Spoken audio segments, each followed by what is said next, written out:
आज हम आपको टॉप 4 न्यूज बताते हैं। एक समय में 2 टूर, इंग्लैंड और श्रीलंका में टीम इंडिया जाने पहली बार है ऐसा। मन की बात, पीएम मोदी ने किया हरियाणा के मुक्केबाज मनीष कौशिक का जिक्र। साजन प्रकाश ने इतिहास रचा, ओलंपिक कट में प्रवेश करने वाले पहले भारतीय तैराक बने। आर्चरी वर्ल्ड कप में दीपिका का धमाका, एक ही दिन में 3 गोल्ड।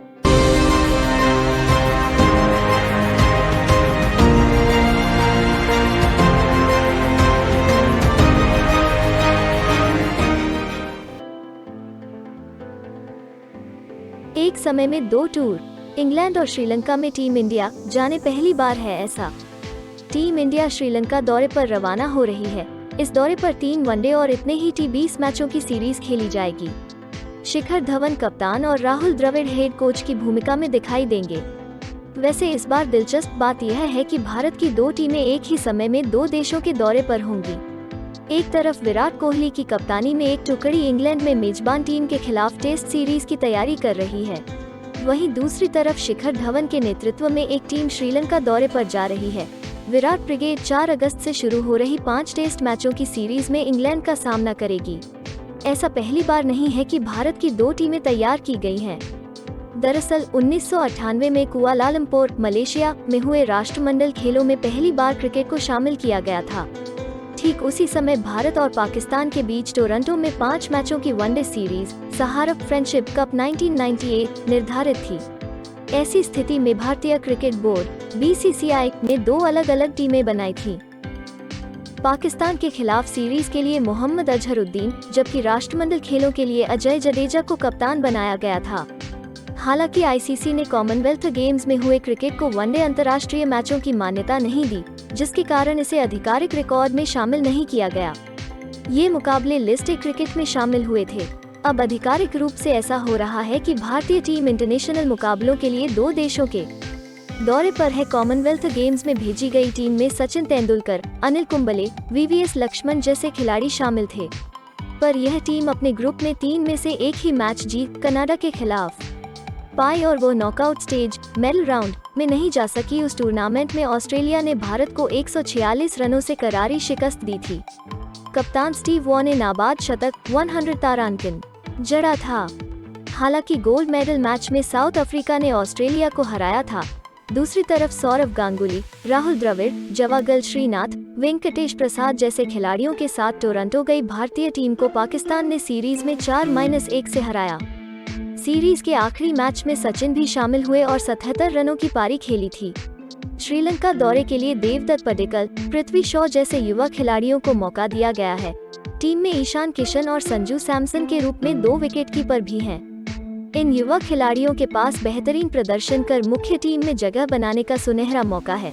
भारतीय कप्तान शिखर धवन ने भी इस ओर इशारा किया है। धवन ने कहा, यह बहुत अच्छी टीम है। हमारी टीम में सकारात्मकता और विश्वास है। हर किसी को अच्छा प्रदर्शन करने का भरोसा है। खिलाड़ी बेहद उत्साहित हैं। यह नई चुनौती है, लेकिन इसके साथ ही यह हम सभी के लिए अपना कौशल दिखाने का शानदार मौका है। हर कोई इसका इंतजार कर रहा है। धवन ने टीम संयोजन के बारे में कहा, खिलाड़ी तैयार हैं और वे इन मैचों में खेलने के लिए बेताब हैं। इन खिलाड़ियों ने IPL और अन्य टूर्नामेंटों में पहले ही खुद को साबित किया है। टीम में युवा और अनुभवी खिलाड़ियों का अच्छा मिश्रण है। इस दौरे के लिए कोच की भूमिका में निभा रहे राहुल द्रविड़ ने टीम संयोजन को लेकर बड़ी बात कही है। द्रविड़ का मानना है कि यह उम्मीद करना कि सभी को इस छोटे से दौरे में मौका मिल जाए, संभव नहीं है। द्रविड़ ने टीम की रवानगी से पूर्व प्रेस कॉन्फ्रेंस में कहा, मुझे लगता है कि इस संक्षिप्त दौरे पर हमसे यह उम्मीद करना शायद अवास्तविक होगा कि हर किसी को मौका दिया जाए। हमें 3 T20 मैच और 3 वनडे हैं और चयनकर्ता भी वहां होंगे, पूर्व भारतीय कप्तान ने कहा। इस टीम में काफी खिलाड़ी हैं जो आगामी विश्व के लिए टीम में अपना स्थान पक्का करना चाहते हैं और कुछ जगह बनाना चाहते हैं। लेकिन मुझे लगता है कि टीम में हर किसी का मुख्य लक्ष्य सीरीज जीतने की कोशिश करना है। भारत और श्रीलंका के बीच पहले वनडे सीरीज खेली जाएगी। पहला मुकाबला 13 जुलाई को होगा। इसके बाद 16 जुलाई को दूसरा और 18 जुलाई को तीसरा वनडे मैच होगा। T20 सीरीज की शुरुआत 21 जुलाई को होगी। सीरीज का दूसरा मैच 23 और तीसरा 25 जुलाई को खेला जाएगा। 6 मुकाबलों का आयोजन कोलंबो के आर प्रेमदासा स्टेडियम में होगा। मन की बात, पीएम मोदी ने किया हरियाणा के मुक्केबाज मनीष कौशिक का जिक्र। भिवानी के बेटे बेटियों में अपने मुक्कों की धमक दुनिया को सुनाकर व दिखाकर भिवानी को मिनी क्यूबा का नाम दिलाया। यहाँ के लालों व लाडलियों के मुक्कों में अलग ही दम है, जिसकी बदौलत इस बार टोक्यो ओलंपिक में भी 4 खिलाड़ी भाग ले रहे हैं, जिसमें 2 बेटी व 2 बेटे शामिल हैं। इन 4 खिलाड़ियों में 3 बॉक्सर हैं, जिनमें एक मनीष कौशिक है, जिसका आज पीएम मोदी ने मन की बात में जिक्र किया। पीएम नरेंद्र मोदी की मन की बात जैसे ही आज शुरू हुई तो उसे देखने व सुनने के लिए मनीष के परिजन जुट गए। सभी ने उस समय बहुत गर्व महसूस किया जब पीएम ने मनीष का जिक्र किया। मोदी ने कहा कि मनीष साधारण परिवार में पैदा होकर खेतीबाड़ी करते हुए बॉक्सर बना और अब टोक्यो ओलंपिक में हमारे देश का प्रतिनिधित्व करते हुए खेलेगा। इसके बाद सभी ने बहुत खुशी जताई। मनीष के बड़े भाई विपिन, पिता सोमदत्त शर्मा व छोटी बहन प्रीति ने बताया कि आज मन की बात में जब पीएम मोदी ने मनीष का जिक्र किया और हौसला बढ़ाया को बहुत खुशी हुई और गर्व महसूस हुआ। उन्होंने बताया कि मनीष टोक्यो ओलंपिक की तैयारी के लिए इटली गया हुआ है। सभी ने उम्मीद जताई कि मनीष पहली बार में ही ओलंपिक में गोल्ड लेकर आएगा। खेल और खिलाड़ी ही हैं जो देश का गौरव पूरी दुनिया में बढ़ाते हैं। उस समय सीना गौरव से चौड़ा हो जाता है जब खिलाड़ी दूसरे देश की जमीन पर तिरंगा फहराता है, और ये खुशी व गौरव और भी ज्यादा बढ़ जाता है जब वो खिलाड़ी हमारे जिला व प्रदेश का हो। ऐसे ही भिवानी के 4 खिलाड़ी हैं जो इस बार टोक्यो में तिरंगा पकाने वाले हैं। साजन प्रकाश ने इतिहास रचा, ओलंपिक कट में प्रवेश करने वाले पहले भारतीय तैराक बने। साजन प्रकाश ओलंपिक एक क्वालिफिकेशन टाइम पार करने वाले पहले भारतीय तैराक बन गए। उन्होंने रोम में सेट्टे कोली ट्रॉफी में पुरुषों के 200 मीटर बटरफ्लाई वर्ग में 1 मिनट 56.38 सेकंड का समय निकाला। रियो ओलंपिक 2016 खेल चुके साजन टोक्यो ओलंपिक 8 स्टैंडर्ड में प्रवेश में 0.1 सेकंड से कामयाब रहे। टोक्यो ओलंपिक के स्टैंडर्ड 1 मिनट 56.48 सेकंड है। प्रकाश ने एक विज्ञप्ति में कहा, मैंने इसके लिए बहुत मेहनत की है और अपनी तैयारियों की वजह से मुझे पूरा आत्मविश्वास था। उन्होंने कहा, यह मेरे पास आखिरी मौका था और मुझे पता था कि यहाँ करना ही है। मैं पहले भी क्वालिफाइंग मार्क के करीब पहुँचा, लेकिन मेरे कोच प्रदीप सर और मैंने इस तरह रणनीति बनाई थी कि सबिया और रोम में दोनों टूर्नामेंटों में सर्वश्रेष्ठ प्रदर्शन हो। उन्होंने कहा, मैं एसएफआई, साई और खेल मंत्रालय से मिले सहयोग के लिए शुक्रगुजार हूँ। मुझे खुद पर और कोच प्रदीप सर पर भरोसा था।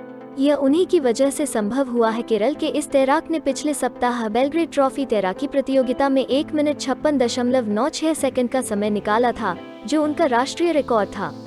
भारतीय तैराकी के लिए ऐतिहासिक पल, साजन प्रकाश ने ओलंपिक क्वालिफिकेशन समय निकाला। बधाई। प्रकाश टोक्यो ओलंपिक की तैराकी स्पर्धा में माना पटेल के साथ भाग लेंगे। माना को भारतीय तैराकी महासंघ ने नामित किया है। प्रकाश के सीधे क्वालिफाई करने के मायने हैं कि श्रीहरि नटराज टोक्यो ओलंपिक में भाग नहीं ले सकेंगे, जिन्हें माना के साथ यूनिवर्सिटी कोटा के तहत नामांकित किया गया था। नटराज रोम में शुक्रवार को 100 मीटर बैकस्ट्रोक में क्वालिफाई करने से 0.5 सेकंड से चूक गए थे। यूनिवर्सिटी कोटा के तहत देश से एक पुरुष और एक महिला तैराक को ओलंपिक खेलने का मौका मिलता है, बशर्ते कोई सीधे क्वालिफाई नहीं कर ले या उसे ओलंपिक चयन समय बी के आधार पर फिना से न्योता नहीं मिले। प्रकाश को हमेशा से ये मार्क हासिल करने का यकीन था। उन्होंने अप्रैल में पीटीआई से कहा था, अभी मैं सर्वश्रेष्ठ प्रदर्शन नहीं कर रहा हूँ, लेकिन मुझे यकीन है कि जल्दी ही करूँगा। इसके लिए सब्र रखना होगा। आर्चरी वर्ल्ड कप में दीपिका का धमाका, एक ही दिन में 3 गोल्ड। दीपिका, अंकिता और कोमोलिका ने तीरंदाजी वर्ल्ड कप कमाल का प्रदर्शन किया है। दीपिका के पति अतनु दास का प्रदर्शन भी खास रहा। दीपिका कुमारी के शानदार प्रदर्शन से भारत ने रविवार को तीरंदाजी world cup, archery world cup के तीसरे चरण में 3 गोल्ड मेडल्स अपनी झोली में डाले। उन्होंने अपने पति के साथ मिलकर सटीक निशाना लगाया। मन की बात में प्रधानमंत्री नरेंद्र मोदी ने भी दीपिका की चर्चा की। आर्चरी एसोसिएशन ऑफ इंडिया के अध्यक्ष और केंद्रीय मंत्री अर्जुन मुंडा ने कहा कि देश को दीपिका और देश का मान बढ़ाने वाले सभी खिलाड़ियों पर गर्व है।